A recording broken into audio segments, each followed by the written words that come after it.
They called him a troublemaker. They said he was an agitator. He practiced civil disobedience, and he broke injunctions. And so he was turned over to his enemies and went through the mockery of a trial. One of his closest friends denied him. Another one of his friends turned him over to his enemies. And while he was dying, the people who killed him gambled for his clothing, the only possessions he had in the world. When he was dead, he was buried in a borrowed tomb through the pity of a friend.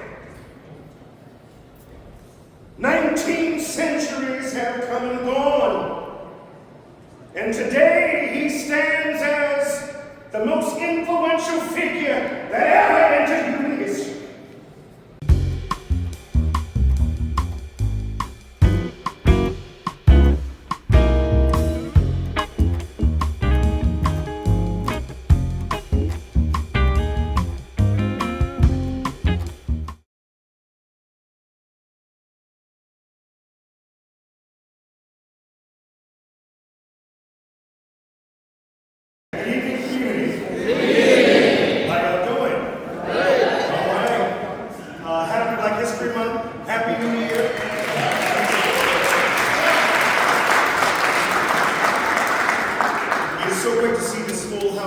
Tonight in celebration of 3 of our community champions. Good evening and welcome to the 22nd annual Martin Luther King Jr. Hall of Fame induction ceremony, which will be followed immediately by the Providence City Council Black History Celebration. So after the induction ceremony, please stick around and head downstairs to the 2nd floor for more festivities. That program will be led by our beloved Councilman Althea Graves. And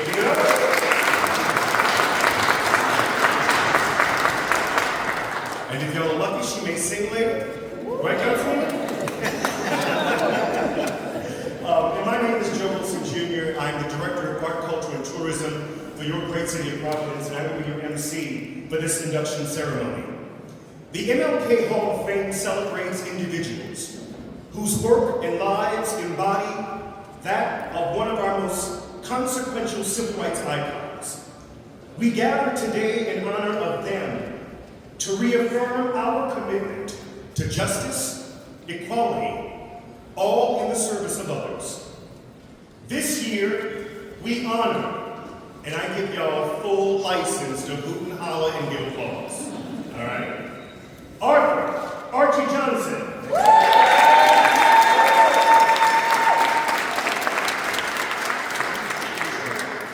Our second honoree, Shane Alvin Smith.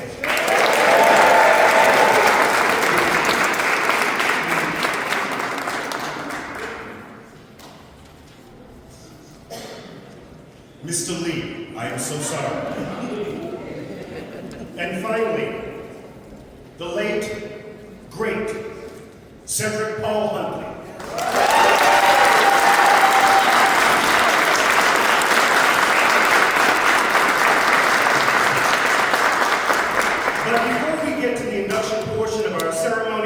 We will enjoy performances and reflections by our honored guests. And to provide us with a blessing, an invocation today, and I'm sure after the month we've had, we all can use a little blessing. Whew. Please welcome Reverend Wayne Daly of the Bethel AME Church.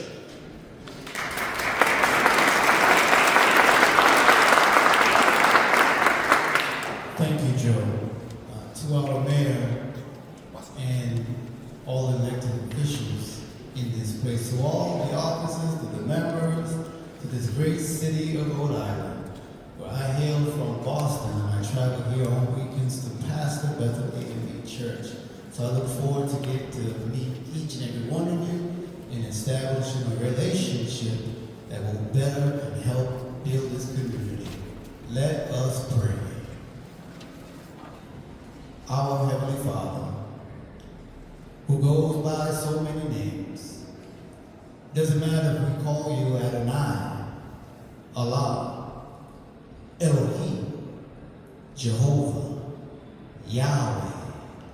God, you're the same God, and we all have the same enemy who looks to kill and destroy and disconnect us from you. So God, we come as one people, one body, to celebrate this Black History Month. And we know that Black history continues, O Lord. And so we pray for each person, each congregation, each faith that's represented here. For you alone will provide us with the strength that we need to get through the next 4 years. We trust you, we lean on you, we know nothing takes you by surprise. So bless us in the mighty name of Jesus, the one who I serve and recognize. Amen. Amen. Thank you so much.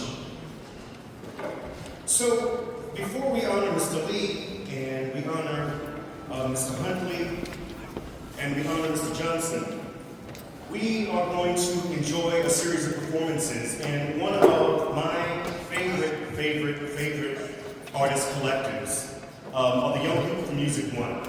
Y'all heard of Music One? Yeah. Led by the master, the maestro, Terrell Osborne. These incredible students are also from the Met High School. And so I would love to introduce Sasha Wilds, who will contribute to the singing of the Black National Anthem, and then will be led by Sky Marie Pontier, who will lead us through the National Anthem. But I'm going to embarrass Sky, because Sky just got into Berkeley.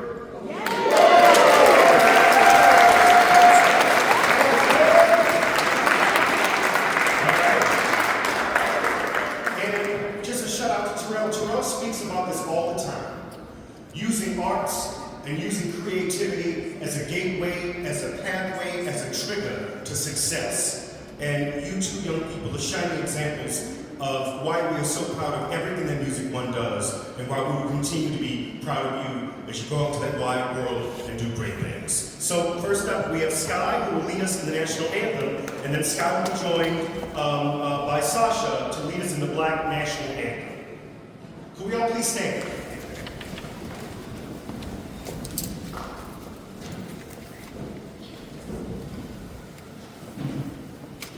Oh, say, can you see by the dawn's early light what so proudly we hailed at the twilight's last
Mr. Hamid Akinfularin, who is with the Providence Human Rights Commission, and he'll also offer us a few words.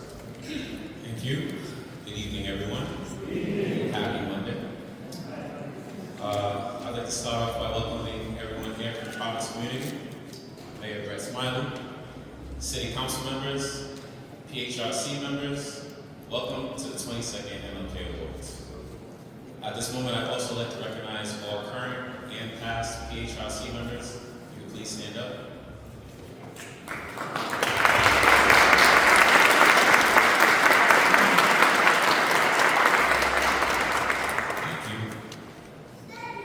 In 1963, the Providence Human Relations Commission has a storied history of prioritizing historically marginalized communities, uplifting the diverse coastal communities in Providence, and driving our great city towards equity. Appointed by the mayor and confirmed by the Providence City Council, PHRC commissioners are a diverse group of dedicated community members, working in partnership to put forth unique offering critical programs, public education, and advocacy. We welcome you to explore our past and current work, and if you'd like to join us for meetings, you're welcome to. If you're a community member or organization who wishes to collaborate, we welcome the opportunity to do so. Our full mission can only be realized when we work together. Thank you. Thank you so much. It is now my pleasure to welcome our great mayor of the extraordinary city of Providence, Mayor Brett B. Smiley.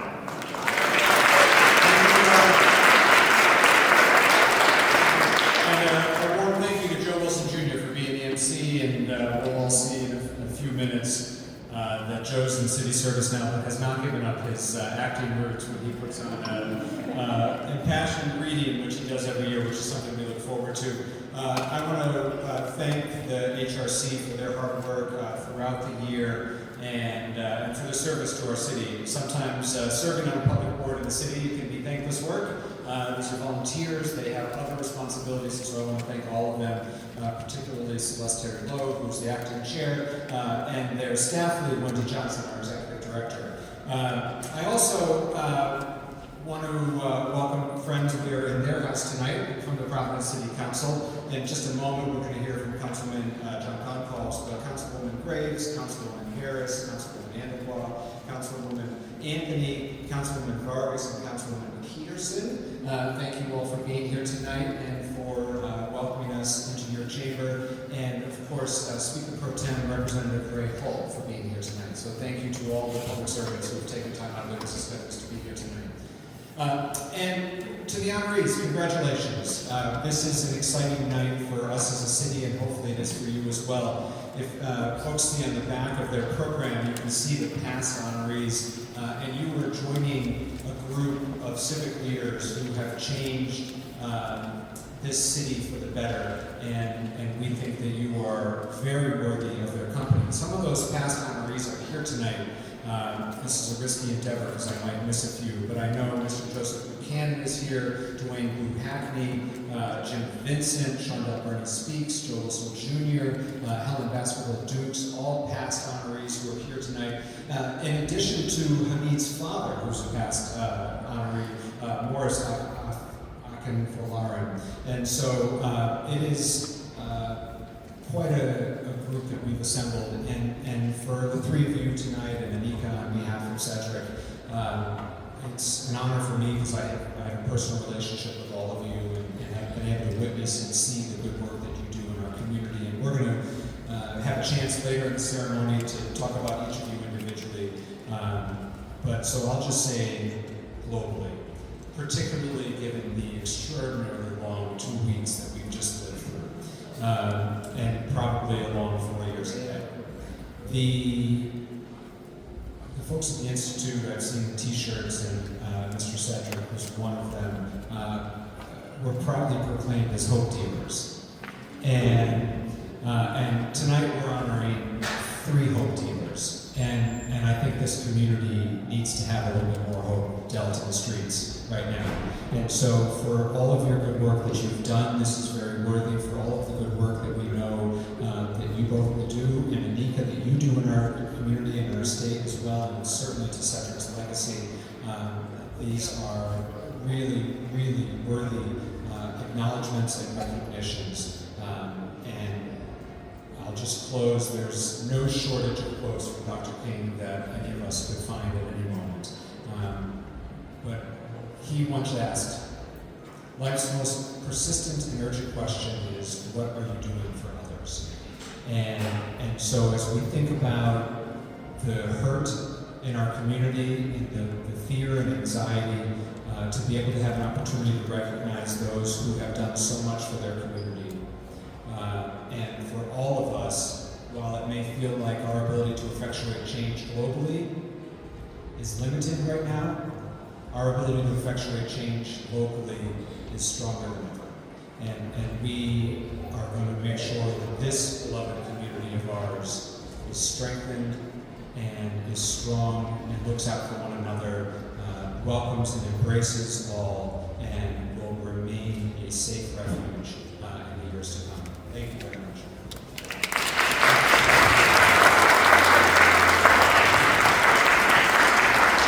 Thank you, Mr. Mayor.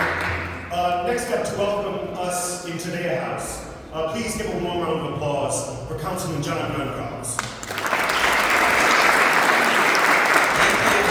How's everyone doing tonight? Alright, we need to hear more. How's everyone doing tonight? Alright, so good evening everyone. I'm John Gonsalves. I represent Ward 1 in the city of Providence, Fox Point and downtown, and I'm so grateful to be here with each and every one of you to honor the legacy of Dr. Martin Luther King, who continues to fight for justice, equality, and progress in our community. And I also want to thank the Honorable Mayor Smiley, for all that you do. Our MC, Joe Wilson, let's give it up for Joe Wilson. HRC Chair Hamid Akim Laforen, and my council colleagues, Councilor Andrew Bois, Councilor, I see you, Mary Kay Harris, who is a giant, someone whose shoulders we stand on, Shelley Peterson, Councilor Anthony, also Councilor Graves, and also Councilor Vargas. Thank you for joining us. We are so grateful again to be here to honor the folks who I've looked up to as a young black boy growing up in the city of Providence. And as you know, Dr. King once said, "The arc of the moral universe is long, but it bends towards justice." But it doesn't just bend on its own, it bends because of the people in this room. And that's our honorees. So I want to say a special congratulations to the MLK Hall of Fame inductees, Archie Johnson, a guiding light for justice and equity in our community, Shane Alvin Lee, a leader empowering our communities every single day, and of course, Cedric P. Huntley, honored posthumously, whose legacy of service will never be forgotten in our community. And I think we owe it to Cedric to give him a round of applause.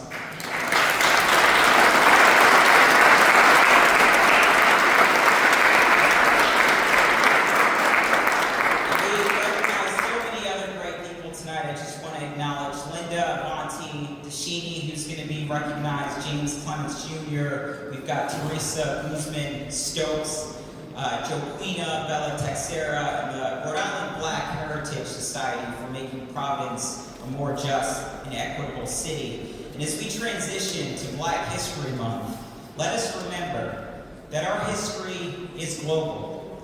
It's the rhythm of the drum, it's the color of our flags, and the echoes of our ancestors reminding us that we are still here. We are still here. So tonight, let us reflect, let us celebrate, let us uplift and recommit to the work that lies ahead, because Dr. King's dream is not just his, it's ours to carry forward. And once again, I just want to give a big, big round of applause for tonight's honorees. Congratulations. Thank you. And let's continue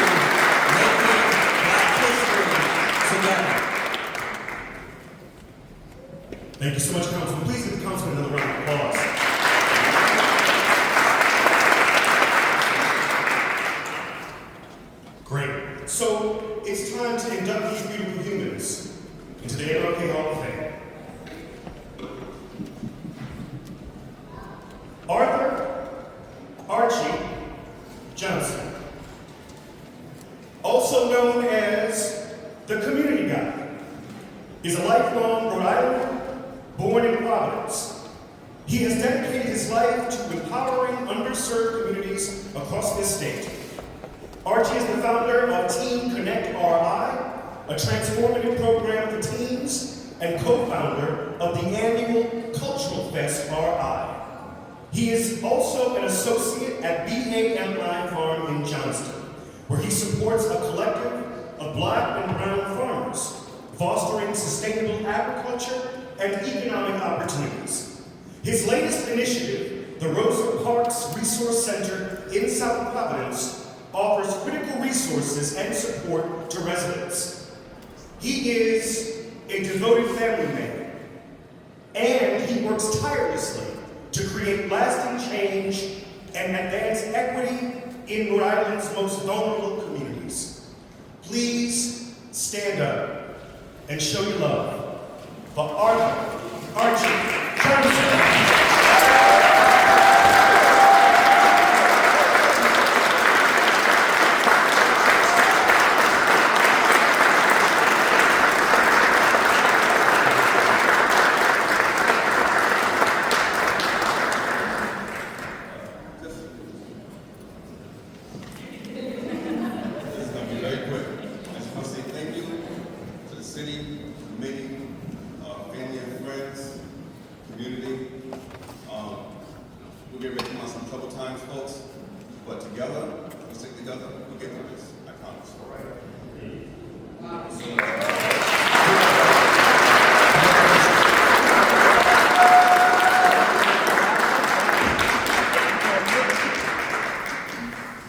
Our next honoree is Shane Alvin Lee.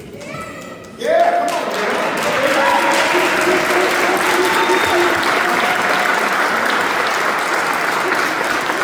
And what this shout out to this man is, dude, I see you everywhere. Shane is everywhere, there for the community, in every way he can be, even when it's about us being in rooms together learning, right? Honing our craft, and we so appreciate you. Shane Alvin Lee is the Director of Training and Special Projects at the Nonviolence Institute and a lifelong Providence resident. Having firsthand experience with the challenges of poverty and violence, Shane committed himself to transformative change. He is a graduate of CCRI and a current student at College Unbound. All right. Pursuing a degree in organizational change and leadership. Shane holds a Level 3 certification in Kingian Nonviolence from the University of Rhode Island, having trained under Reverend Dr. Bernard Lafayette, Jr., a civil rights icon. He has trained and consulted with organizations in nonprofit, medical, law enforcement, education, and corporate sectors nationally and internationally. An ordained reverend and former executive pastor, Shane also serves on the board of the Avenue Concept, a public arts organization here in Providence. A husband, a father of 5, a singer-songwriter. Shane is committed to empowering communities and fostering sustainable change through art, education, and economic development. And you will see Shane at PDD Fest perform. Give it up for Shane Alvin Lee.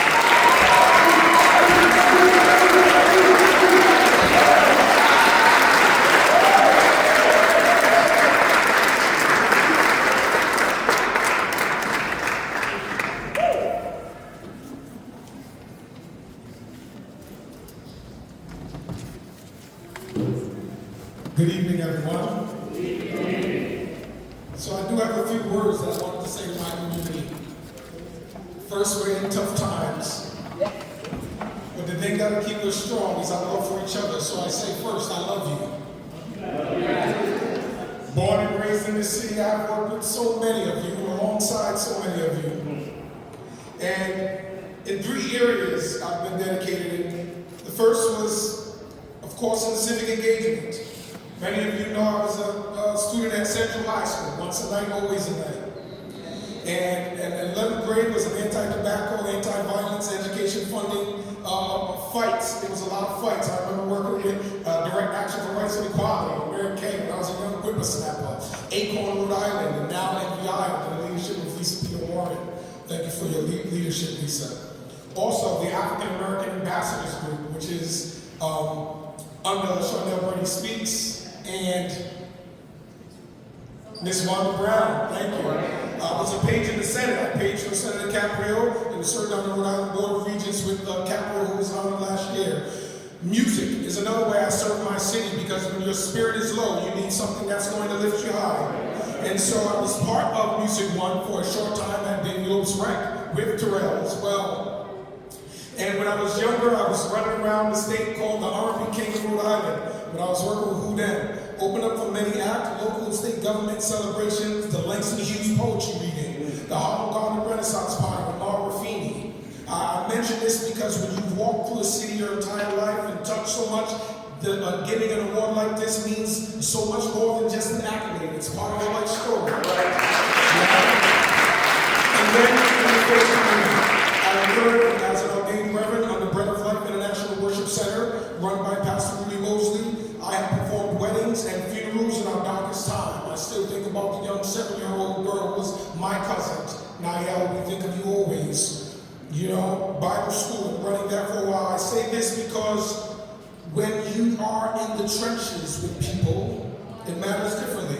And so I have just one quick word to say in this time. Many have focused on what's going on in Washington, what's going on in politics, but I want to focus on the legacy of King, because those who have come before us and fought in a way like we've never seen are going to be the example that keeps us moving forward. So first, my people, you have to lead yourself before you can lead others.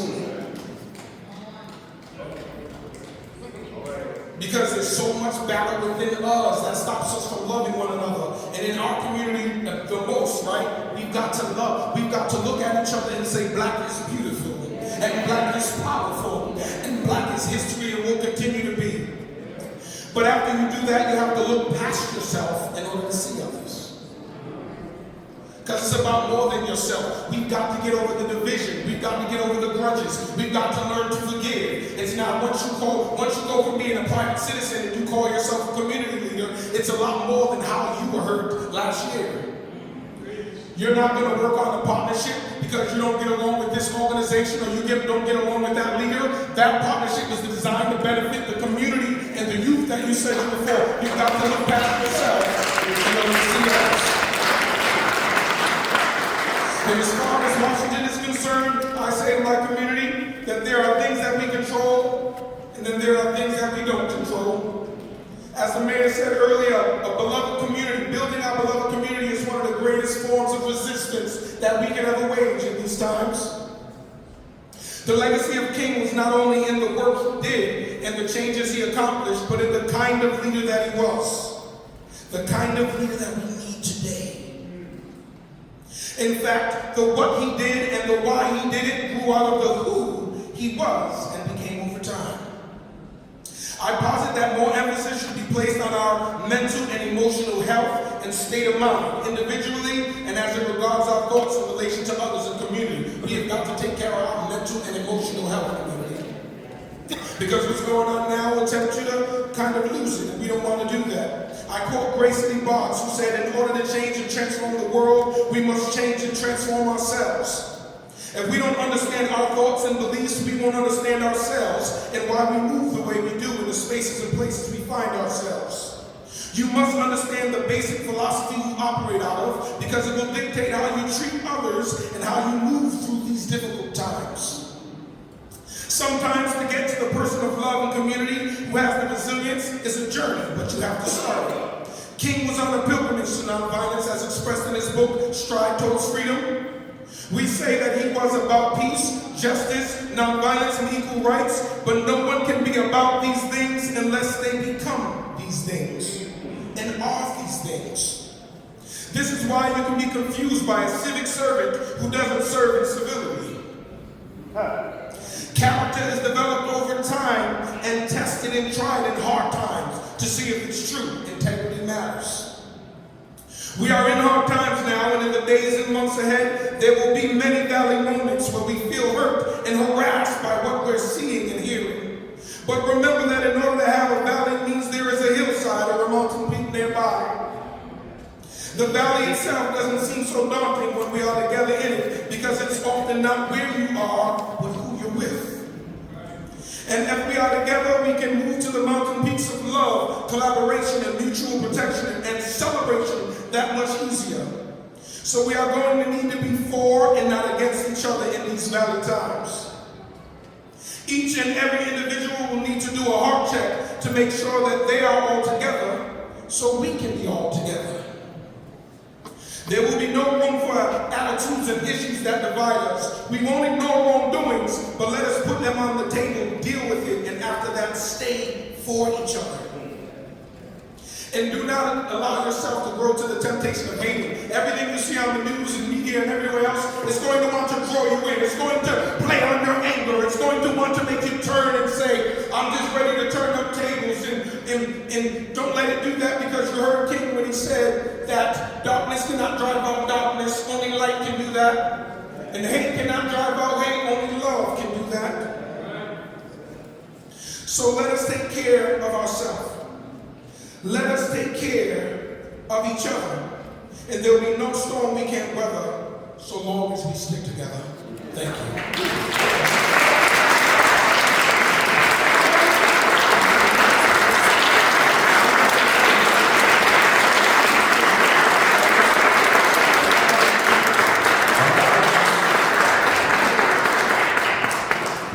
Thank you so much, Reverend. All right. Our final inductee tonight is Cedric Paul Huntley. Yeah.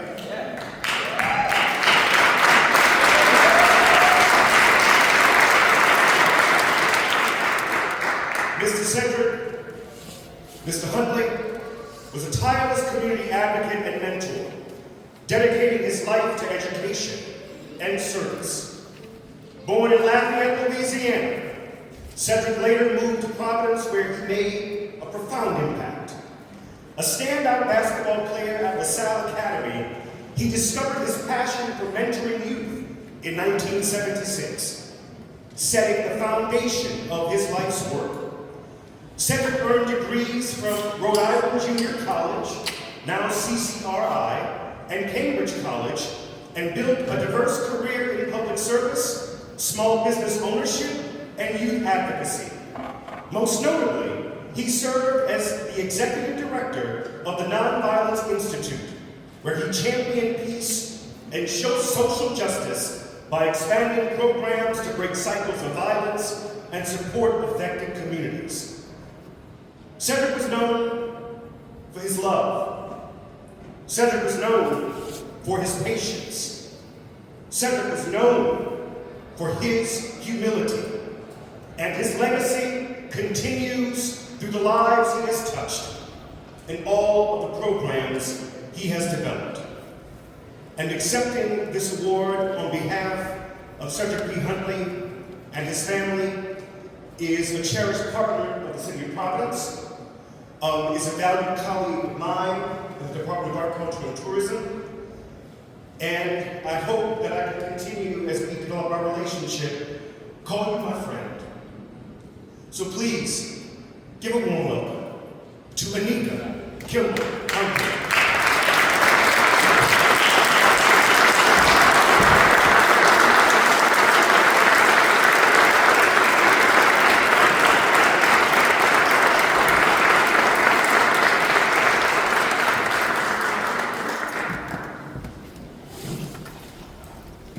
Good evening. Good evening. On behalf of myself and the Huntley family, we'd like to thank the Mayor Smiley, City Council, and the City of Providence for this great honor. Before I go into my speech, and of course, I'm Cedric's wife, I have a lot to say, because he always had a lot to say too.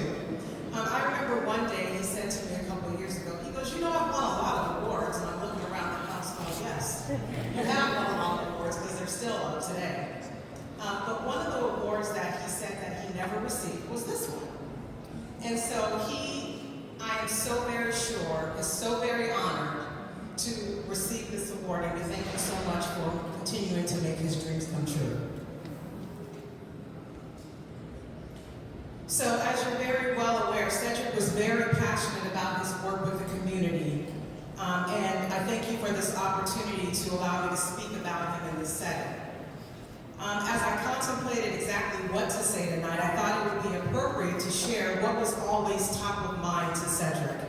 And that was the safety and enhancement of the community, as well as ensuring the minority and underserved communities were provided access to the same opportunities as others.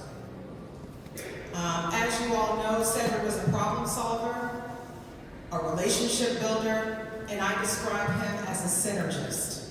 He mastered the art of bringing people together to help each other or find a common goal that could have an outcome to enhance the broader good. So what does that mean for us all tonight and moving forward in the future? It means that we need to continue to stay focused on what remains that needs to be changed. So Cedric worked with so many people to influence change for the greater good. And as individuals, what can we do to ensure that we continue to change our communities for the better? For some people, that could be gun legislation. For others, it could be ending homelessness or making sure everybody has enough to eat. Whatever your passion or your pet peeve is, we should use this time to reflect and refocus that energy into action. If we believe the saying that all it takes is one person to make a difference, imagine the impact we would have if there were hundreds of people dedicated to making a difference. And I believe we would have what I call the Cedric Huntley effect. So I'd like to end with a quote from Cedric. This is actually one of my favorite quotes of his. He said, "I say to you all, our beloved community, that we are about inclusion and not exclusion. I ask that you choose peace, that you be kind, and you cherish the sanctity of life. We can all make a difference, and together, we will." So thank you again for honoring him in this way, and God bless you all. I wish you all a lovely night.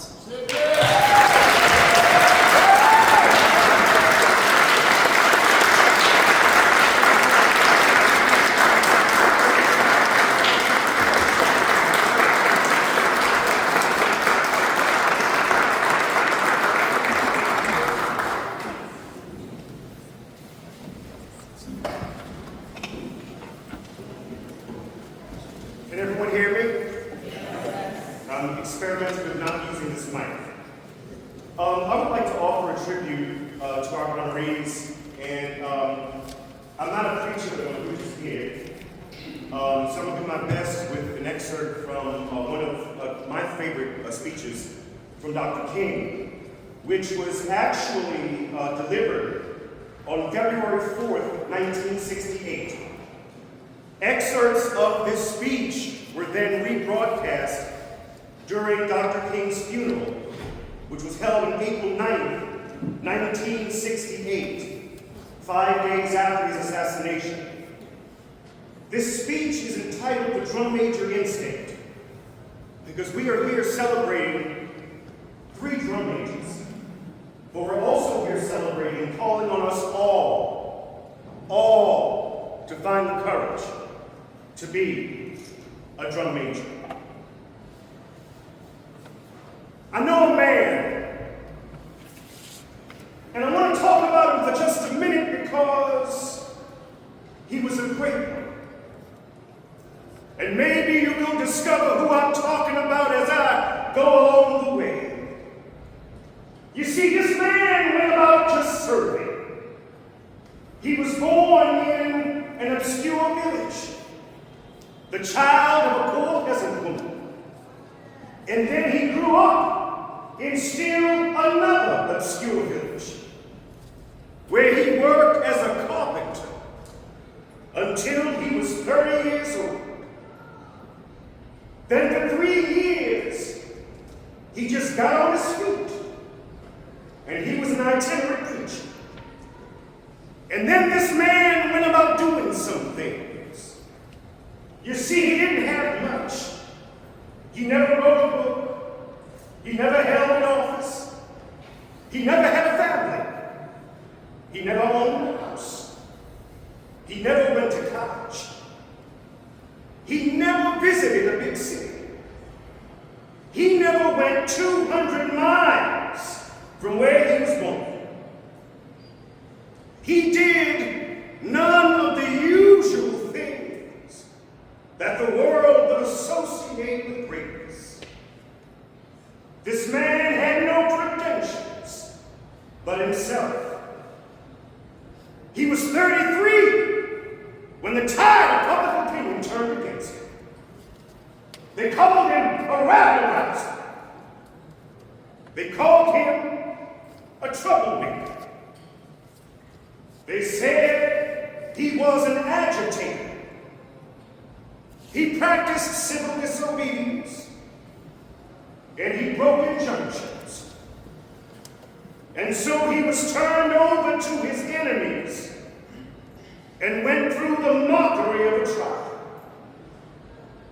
One of his closest friends denied him.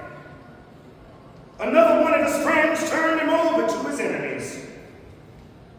And while he was dying, the people who killed him gambled for his clothing, the only possessions he had in the world. When he was dead, he was buried in a borrowed tomb through the pity of a friend. 19 centuries have come and gone, and today he stands as the most influential figure that ever entered human history. All of the armies that ever marched, all of the navies that ever sailed, all of the parliaments that ever sat, all of the kings that ever reigned put together have not affected life of man on this earth as much as this one solitary life. His name may be a familiar one. Every now and then I hear somebody saying, he's the King of Kings. And again I can hear somebody saying, he's the Lord of Lords. This man didn't have anything. All he did was went around serving and doing good. And you know, every now and then, I guess we all think realistically about that day when we will all be victimized with what is life's final common denominator. That's something we call death. We all think about it. And every now and then I think about my own death. Every now and then I think about my own funeral. And I don't think about these things in some kind of morbid sense. But every now and then I ask myself, what is it that I would once say? If any of you are around, when I have to meet my day, I don't want a long funeral. And if you get somebody to deliver the eulogy, tell them not to talk too long. And every now and then I wonder what I want them to say. Tell them not to mention that I have a Nobel Peace Prize. That isn't important. Tell them not to mention that I have 300 or 400 other awards. That's not important. Tell them not to mention where I went to school. I'd like somebody to mention that day that Martin Luther King Jr. tried to give his life serving others. I'd like for somebody to say on that day that Martin Luther King Jr. tried to love somebody. I want you to say on that day that I did try to be right on the war question. I want you to be able to say on that day that I did try to feed the hungry. I want you to be able to say on that day that I did try in my life to clothe those who were naked. And I want you to say on that day that I did try in my life to visit those who were in prison. I want you to say that I try to love and serve humanity. Yes. If you want to say I was a drum major, say that I was a drum major for justice. Say that I was a drum major for peace. I want you to say that I was a drum major for righteousness, and all the other shallow things won't matter.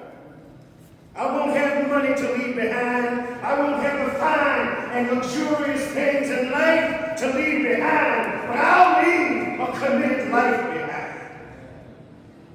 If I can help somebody as I pass along, if I can cheer somebody with a word or a song, if I can do my duty as a Christian ought, if I can bring salvation to a world once lost, if I can spread the message as the Master taught, then my living will not be in vain. Oh, Jesus. I want to be on your right side or your left side, not for any selfish reason. I want to be on your right side or your best side, not in terms of some political kingdom or ambition. But I want to be there in love. I want to be there in justice and in truth and in commitment to others, so we can make of this old world a new world. Amen? Amen. Amen.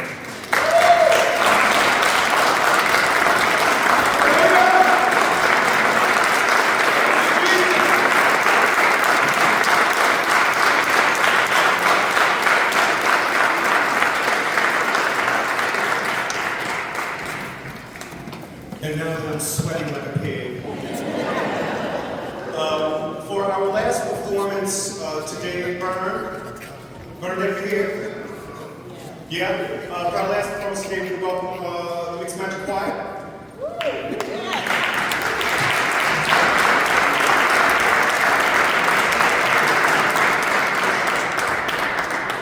Beloved Burners, any words? Thank you very much, Joe. It's great to be here, and I see many faces that have been to Mixed Magic Theater. As you know, we're located in Kentucky, and believe it or not, you all, this is our 21st anniversary year.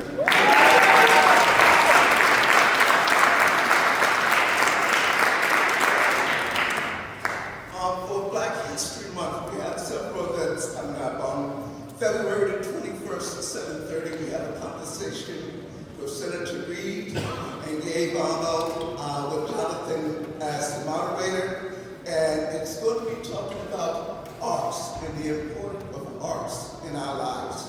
Arts and freedom. So please come out and see it. There's a flyer that was in your book, okay? And like I said, we'd love for you to come out and see it. And then we're also going to have on the 22nd and the 23rd, something we call Rise to Black. And it's about Black, brown artists doing a variety of things. It's kind of like a cabaret. Veterans and both emerging artists. So we're very excited about that one. And again, that's Saturday the 22nd at 7:30 and Sunday at 2. Okay. We're going to initially, I'm going to do a poem, and the ladies that are with me are from the Exalt Choir. They will follow that up with 2 songs. And if you all know the songs, we invite you to join. But right now, I'm doing The Undefeated by Kwame Alexander. This is for the unforgettable, the swift ones who wrote history and opened the world of possible, the ones who survived America by any means necessary, and the ones who didn't. This is for the undeniable, the ones who scored with chains on one hand and faith in the other. This is for the unflappable, the sophisticated ones who box adversity and tackle vision, who shine their light for the world to see and don't stop till the break of dawn. This is for the unafraid, the audacious ones, who carried the red, white, and blue, weary blues on the little battlefield to save an imperfect nation. The righteous marching ones who saying, we shall not be moved because Black lives matter. This is for the unspeakable. This is for the unspeakable. This is for the unlimited, unstoppable ones, the dreamers and the doers, who swim across the big sea of our imagination and show us the majestic glories of the shores of the promised land. With Wilbur Rudolph's, Muhammad Ali's, Althea Gibson's, Jesse Owens, the Jordans and the LeBrons, the Serena and the Sharrows, the Renee Whitleys and the undiscovered. This is for the unbelievable, the real cool ones. This is for the unbending, the black as the night, as beautiful ones. This is for the underdogs and the uncertain, the unspoken, but no longer unentitled. This is for the undefeated. This is for you, and you, and you. This is for us. All right.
done. But what I've taken away from today is we can do that work with joy.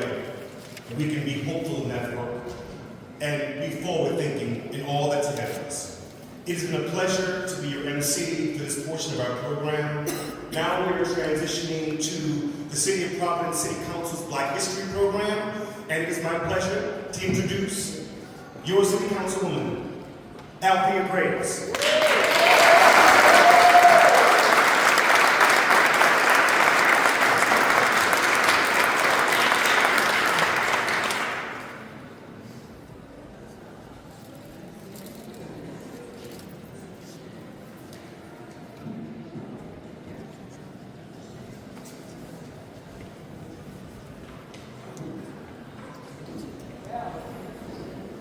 You all enjoyed the ceremony so far. I know I did. I love hearing the music. I love hearing the word. I love hearing music. He brought us back to church. Yeah. I love that. You know, that's what it's all about. This is a day and a month, because now we're in Black History Month, that we celebrate our blackness, that we celebrate our history. But you know, I get tired every year. In February, we all go out and blow off, dust off something, you know, and put it up there and say, okay, it's Black History. Black history is not a month. Black history is an everyday thing. You know, and we have to get out of that mindset. And the other thing that gets me is when we talk about Black history, we want to start at slavery. Black history did not start at slavery.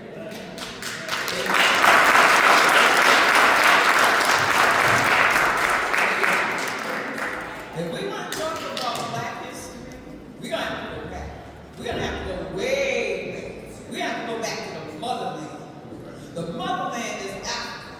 All of us originated from Africa. So we got to get out of this mindset that we got to start with, the adversity. We got to get into that mindset of where we came from. We came from kings and queens. We came from a country that has all of the precious metals. Do you realize that the majority of the gold and diamond is still today comes from Africa? We need to look around and see the beauty in us. We need to look around and see that we are not less than. We don't have to be more, but we are definitely not less. So we need to stand up and stand up proud. Each and every last one of us have a foundation, a solid foundation. And we got that from the motherland. We got that from all those people that came before us. Yes, there was slavery. But slavery was it came too far back. Let's go back to the kings. Let's talk about those kings and those queens. Let's talk about the ones that they might want to tell us about. They might want to tell us about Nefertiti. They might want to tell us about some of those things, but then they want to say, okay, well, she really wasn't black. We came from Africa. Every other country does not look at each other and say, well, you got to be black in order to be from this country, or you got to be white in order to be from this country, and we got to just separate you guys. The only country that did that was here. That was his style here. But that's okay. We're proud to be black. We're proud to stand up and say it loud. Black on proud. Say it again. I'm proud of myself. Let's go back. We're going to go back. We need to know a little bit about history. The problem that we have now is we got less. We don't teach our children. Some of us don't even teach ourselves.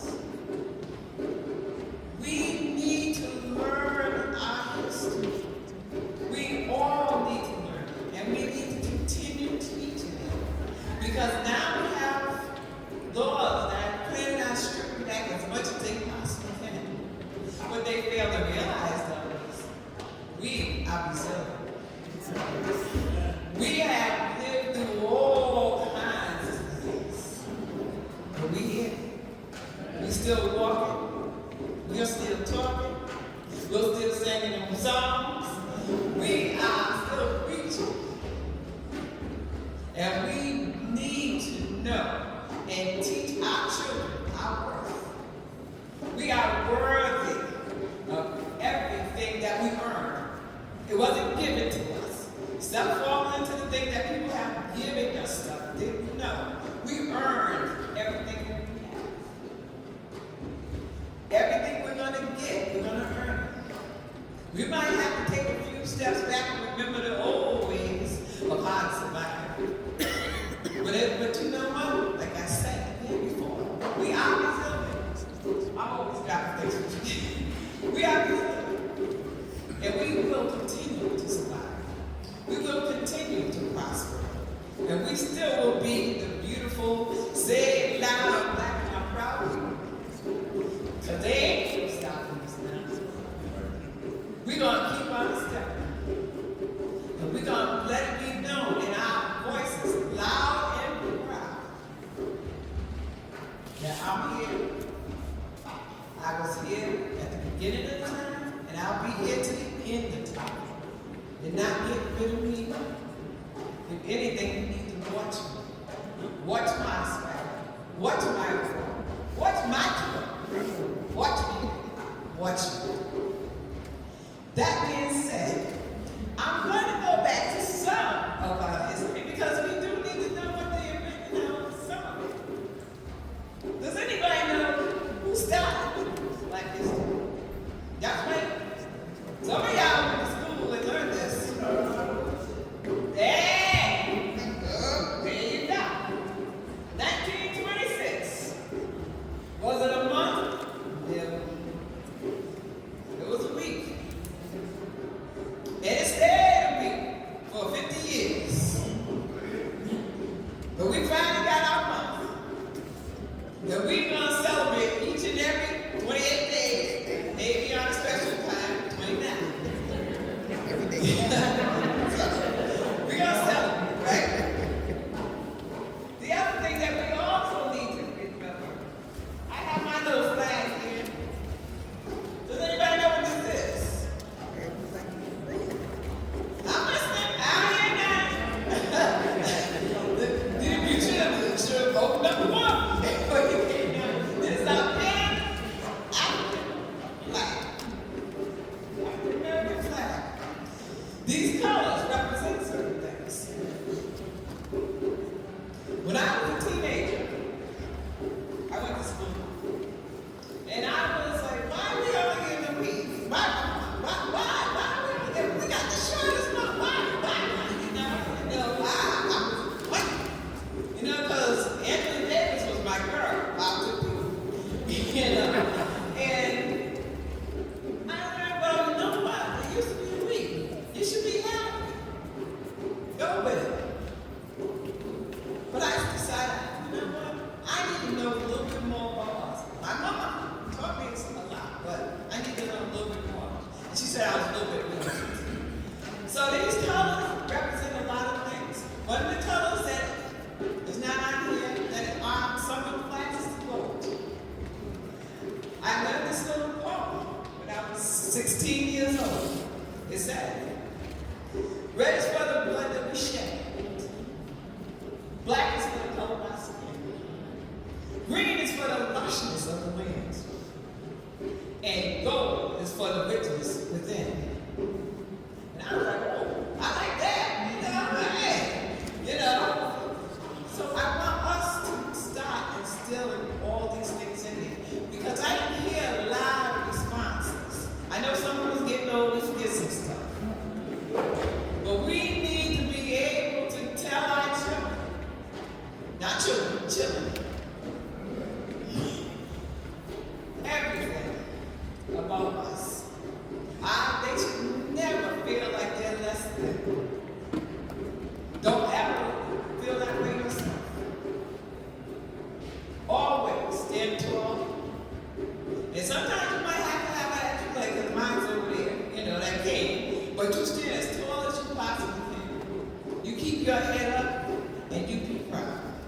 Because Black History Month is our time to shine. shine for the world, but we shine all the time. Keep that in your mind. Now, I don't know if Mania's here. Okay. I'm going to act. It says storytellers. But Mania's going to come up and he's going to help me out. I pointed out flags. I hope you all saw those flags out there. Can anybody guess how many countries are in it? Because Africa is a continent. I know sometimes people say country, but it's not a country. It's a continent. Many of you can come forward. I appreciate it. Does anybody have any idea? How many? So I was 54. Yes. Well, you know who answered that? Jim Vincent. That's what I was doing. Give it up with him.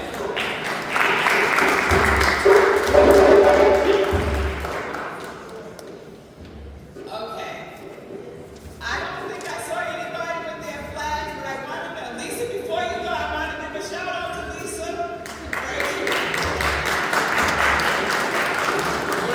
Black Business Association. If you're trying to get your small business together, you need help, and you do not have to be black, please help everybody. Please go see it. Okay. I'm going to tell you the truth. I tell you all about learning this stuff. However, I have a somewhat southern accent that seeps in every now and again. I took Spanish in high school, and I did so well on the written test. But the lady told me, my teacher said, I would give you a higher grade, but you just mangle these words up when you're trying to say. So then that's okay.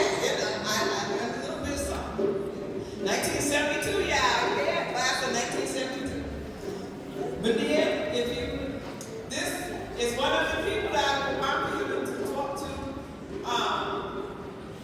because he can tell you about his country, But what I also want you people to do, if you're from any of these countries that are mentioned, stand up, raise your hand, let us know that you're in here, okay? If any of you came in here, African God or whatever, please stand up. We want to see you, okay? But I'm handing the mic over to the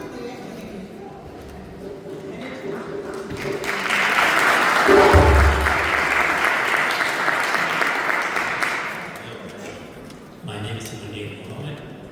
I'm from Ghana.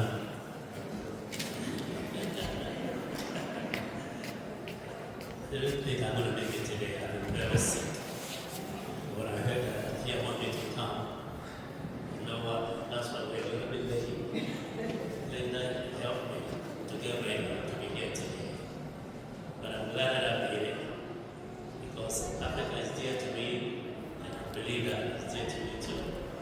I just got back from home, and I was surprised to see how many African Americans stood up and became Ghanaians, dual citizenship. And I just want you to know that in Ghana, every African American is a Ghanaian. If you go, you will become a citizen. You're not going to let go with your American citizenship, but you'll be proud to be part of that. We have so many names over here of African countries. These names were created for us. Our boundaries and our borderlines rather tribal. If you live in West Nigeria and go to the Igbo, where the Igbo fans, when you go to West there, those are our borders. If you go to Ghana, and this country is Togo, they speak a language known as Ewe. What this boundary did was to divide that tribe into two. So we have Ewe in Togo, and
Ghana, that's where I'm from.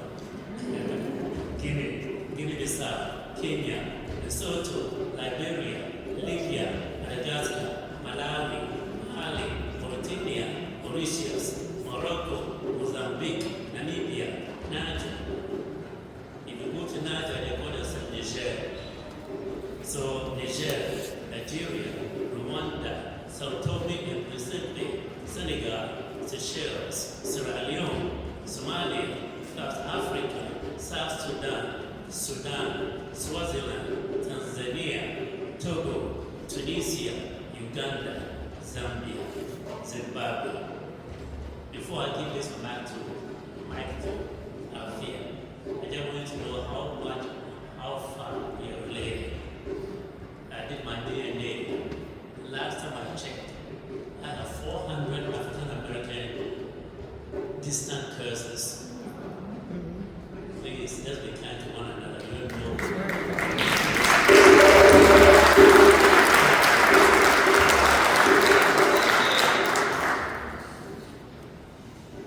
Okay. I know you guys are tired of saying, but we do still have one part of this. What we did this year was we combined the two programs. That's not what the work was. So, next year will be MLK.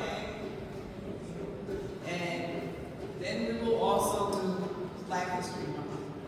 Because it's just too much to put in one program. Okay?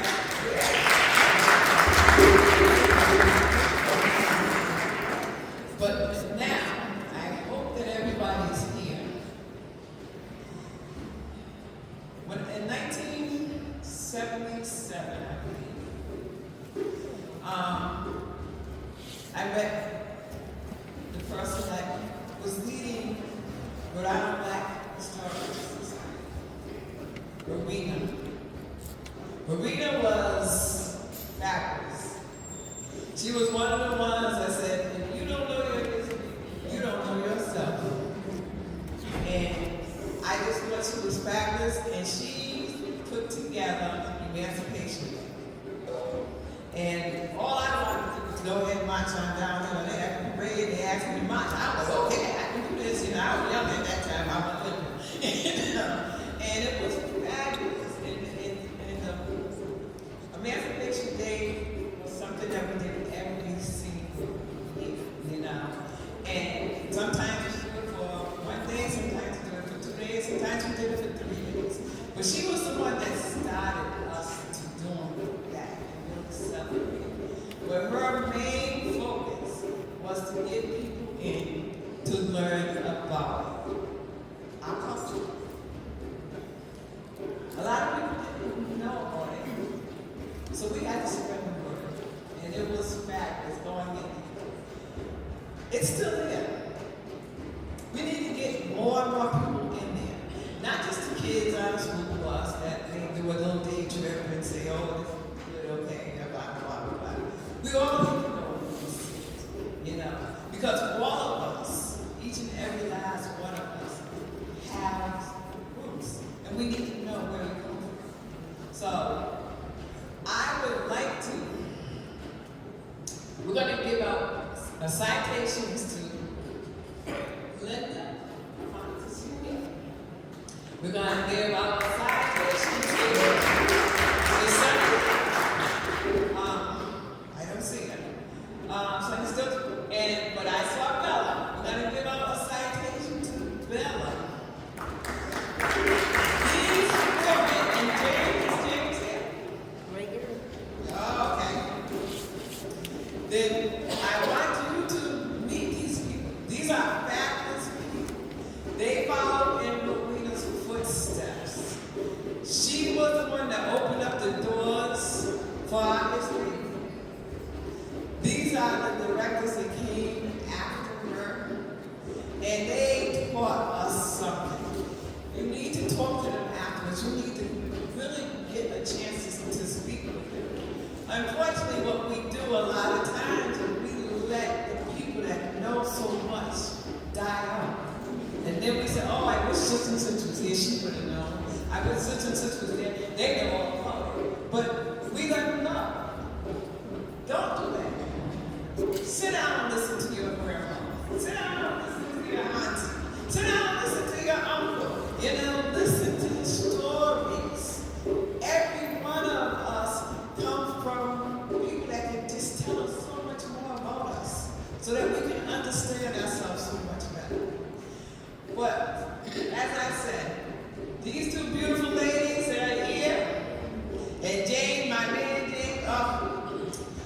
they helped me out so much. They really did. And I hope that you get a chance to sit down and talk to them and understand that all is not lost. We've been through a lot of things. We're going to go through more things. But we will survive. And with the knowledge that they can help us with, because some things, I think it's like, go away and come back, go away. We got that ebb and flow. Linda, would you please come up? Linda's my heart.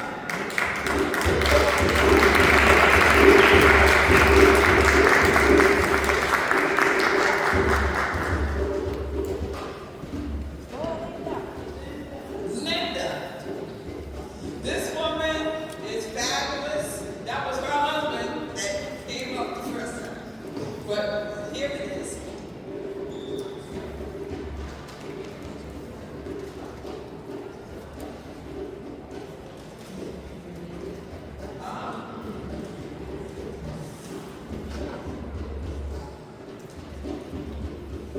We hereby know to all that the Providence City Council hereby offers its sincerest congratulations to Linda Amontes in recognition of your commitment, dedication, support, and service to the community. Linda served for how long? Quick? You served from I served for over 12 years as director of the Rhode Island Black Heritage Society. I served originally under Rowena Stewart as her archivist and librarian. Later became the curator of Creative Survival, the first major exhibit on Black history here in Rhode Island. And I wish James, I know James is out there, but with James and a number of other people, that became the first exhibit done by African Americans in this country and curated by African Americans.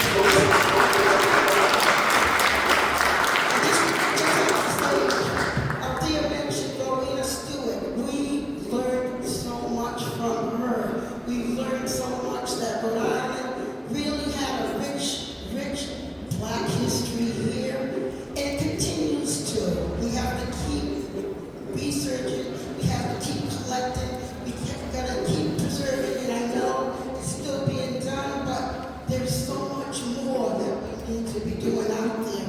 So I'm not going to talk long, but I want to thank you. This means so much to me. There and all the council people here that I know, and I will hang this up on my wall and cherish it. And at the same time, I'll think of Rowena Stewart, because she's the one who taught us so much about our history and about the importance of passing it on to our community. So thank you all.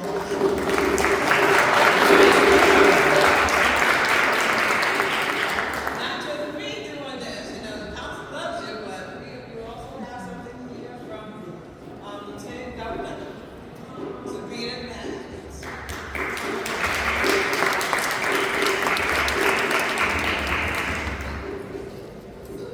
And you also have something here from Mayor.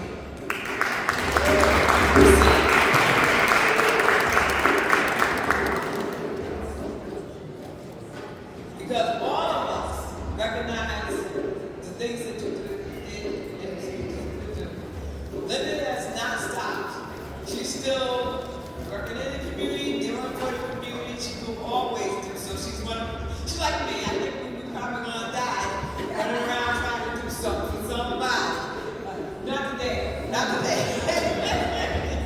You know, but I really appreciate her. Like I said, I love this woman to the bottom. She was really such a strong person. Her knowledge is, I mean, valuable. So please, if you get a chance to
first, among the first, to create an exhibit about Black life in Rhode Island. What she did was also become one of the first to get a degree in archiving from the state of Rhode Island.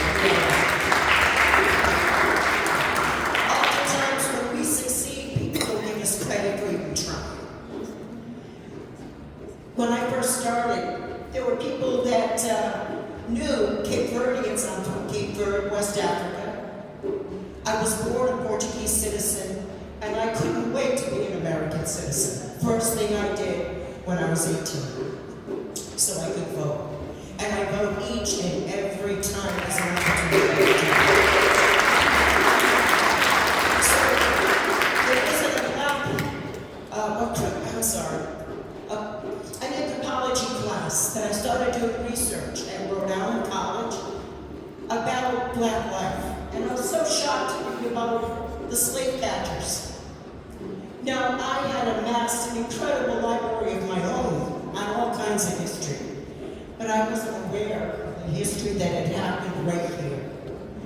That was Boston history. Then I started looking at Rhode Island history, and I was amazed by the wealth that was created by Black flesh. That is still the wealth we're living off of today.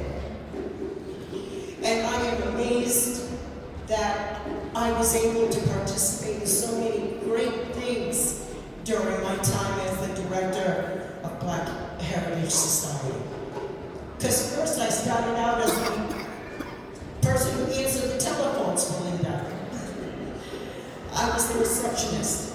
Then I learned a little bit more and I started guiding tours because there was nobody else to do it. And then James had that place running so smooth. He knew where everything was. Now that's the man behind the women who made it work. He was just amazing, and I've got to give him his accolades. But among the many, many things that I was able to do was to plaque the John Brown House with his history. That's so important to us. What did that do? Slavery Justice Commission.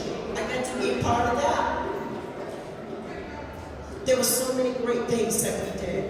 I revived some of the programs that Linda and Dr. Marlena Stewart had created for all of us to enjoy. The Black Tours of Providence.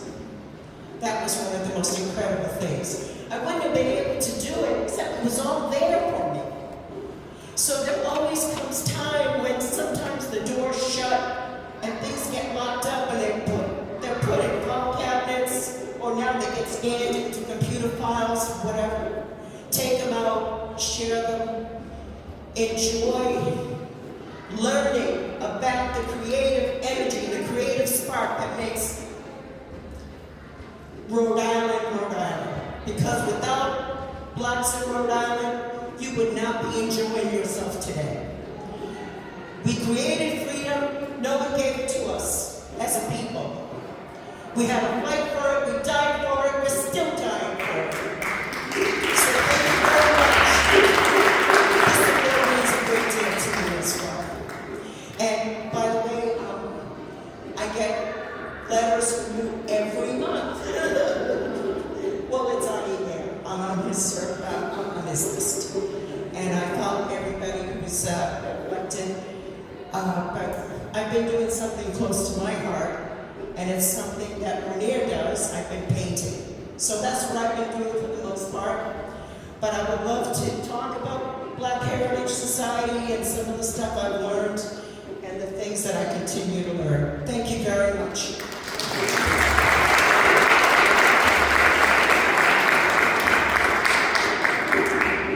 Okay. Now I'm going to talk about the man that was, like she said, behind all these strong women. There was a man. Usually it's the strong women behind the man, but in this case, one of y'all did okay. Can we ask James to please come up?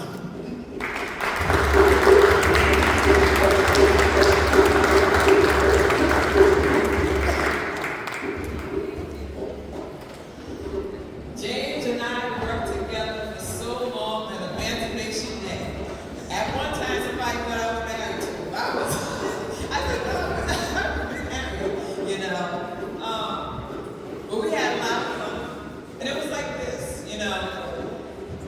you plan stuff and it usually don't go the way you think it's gonna go, and you say, oh my God, everybody gonna see all the flaws and this and that and the other. Nobody sees a flaw with you. You know, because you have this in your mind of where it should be. But I have to give James a lot of credit. He made sure that we had that day. He made, but over at Black Heritage Society, he walked us around. He tried to find people. You know, can we get people in here? Can we do this? Can we do that? James was always that we're beneath, that help keeping us afloat. And you know, sometimes a bunch of strong women, especially a bunch of strong black women, can get kind of tough. So I have to give him credit. He hung in there. And he survived. He don't have any line or nothing. So can you all please give him a clap? This is my clap.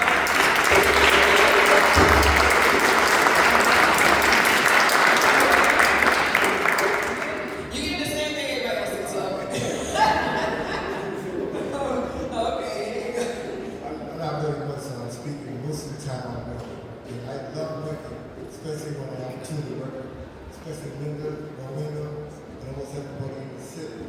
It's always good to go somewhere and not be known, but that lady will be recognized. Because you do what you have to do. And that's what I think every single day. I got to work not for me, but for you, the city of Providence. Everything we did was for the city of Providence and the kids that you did. I still do it. I coach, and I was at the recreation department for years, and AU basketball team, go to that point. So the one thing I think, second was like being one of the school together, we play together, and we work together. If I have an issue, I call people with an issue, concerns done, and I do the same thing with Black Heritage and also with the other people that I know. So once again, thank you. I appreciate everything you do.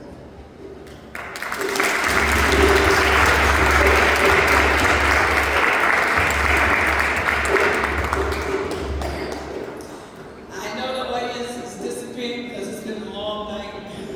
But I understand, believe me, I like said that, and we got high seats, not like, you know, comfortable. You have to stay with me. But before we go out, I just, like I said, I would like for you to try to learn more. Please try to learn more about your history. Please not, and everybody's history, because we all have a story. And we all need to know it. You know, even if it's some hot things, because believe me, every last one of these countries, Oz has some bad history. You know, everything's not going to be wonderful. But you need to know it, embrace it, so you don't make the same mistakes. So please, learn as much as you possibly can. Before I go, I have one more person that I need to introduce. Caleb Parker. He's out.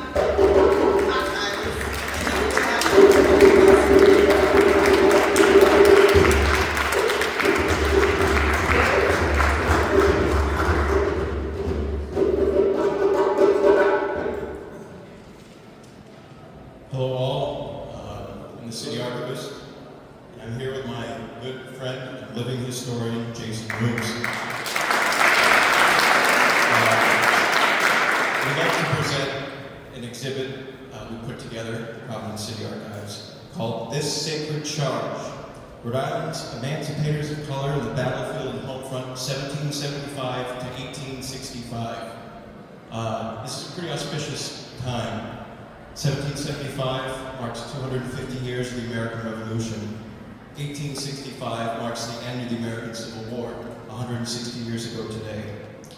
This exhibit explores the agency of African Americans in their struggle for freedom in antebellum Rhode Island, with its foundation in Providence. From the American Revolution to the end of the American Civil War, men joined the ranks of the 1st Rhode Island Regiment, the first racially integrated regiment of Narragansett and African Americans, to free themselves from the yoke of slavery. To the men and women during the early 19th century who participated in the Underground Railroad and joined the tremendous abolitionist cause and fought for suffrage and civil rights, to the men and women of both Native and African descent, who fought to restore the Union and end the wicked institution of slavery during the American Civil War. This installation explores their stories, right outside there on the 3rd floor. The presentation is a powerful tool for uncovering this forgotten history of Black and Native men and women of Providence, whose long rosters are now revealed in Providence City Hall. It invites you to explore the stories of the men and women of color of the Rhode Island Anti-Slavery Society, who fought for fair representation in the Rhode Island General Assembly and the abolition of slavery in the United States. It also sheds light on Providence's Reverend Edward Scott of the Pond Street Free Will Baptist Church, a former slave and Underground Railroad conductor, who fought to restore the Union, who finally commemorates the stories of these men and women of color and the contribution from the home and the battlefield from the ocean state. During the American Civil War, including the name of 330 sailors, soldiers and sailors, outside the Soldiers and Sailors Monument, outside of Providence City Hall, a testament to their forgotten but significant role in history, whose remembrance will be honored this year at Black History Month celebration. And a lot of these are Providence's native sons who gave the ultimate sacrifice right outside the Soldiers and Sailors Monument. And right here is our chance to honor them and just read their stories. And please, if you could speak to Jason and I, we'll be outside. We'd love to answer some questions. We have original documents from City that showcase these men and women. Thank you.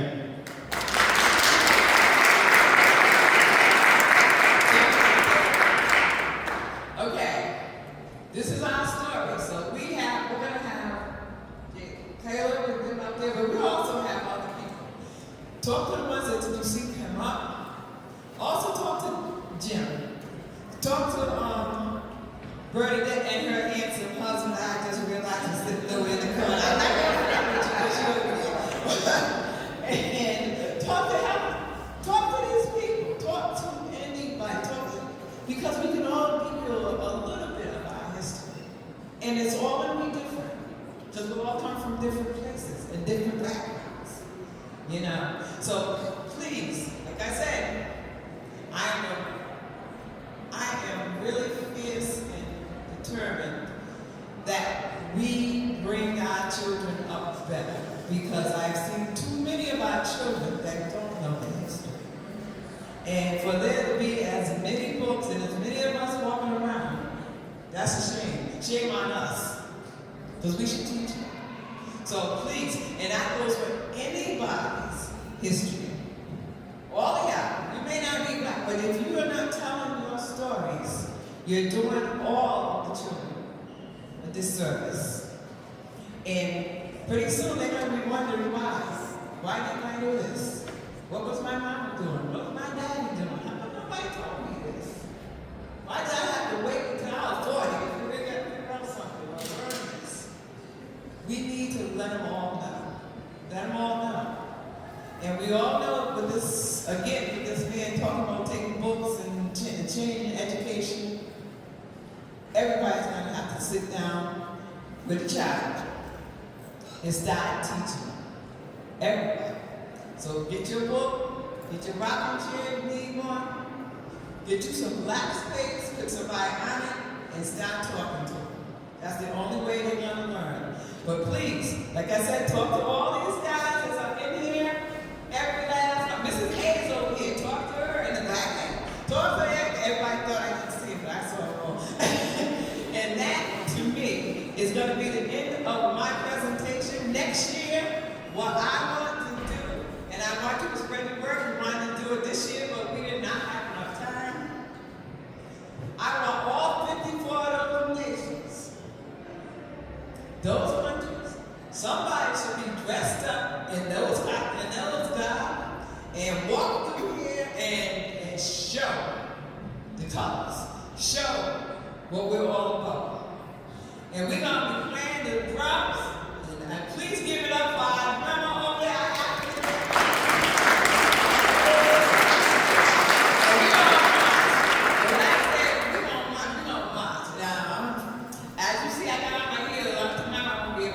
But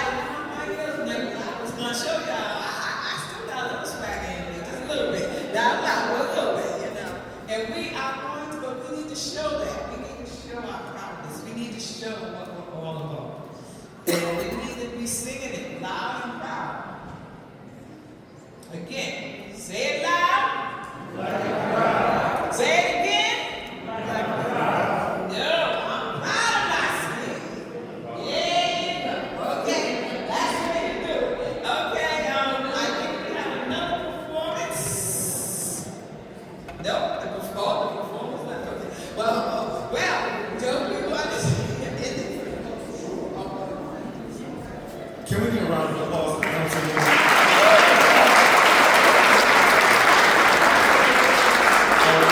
So this is the end of our program. Please enjoy the exhibit that Caleb spoke about. And this guy, Caleb, is amazing. He's an amazing archivist. He has an amazing practice in Chicago. So please enjoy this way outside. And I believe everyone can go to the second floor and enjoy some refreshment, correct? Yes. And thank you, son. Don't try to leave it all up. Thanks, everybody. See you next year.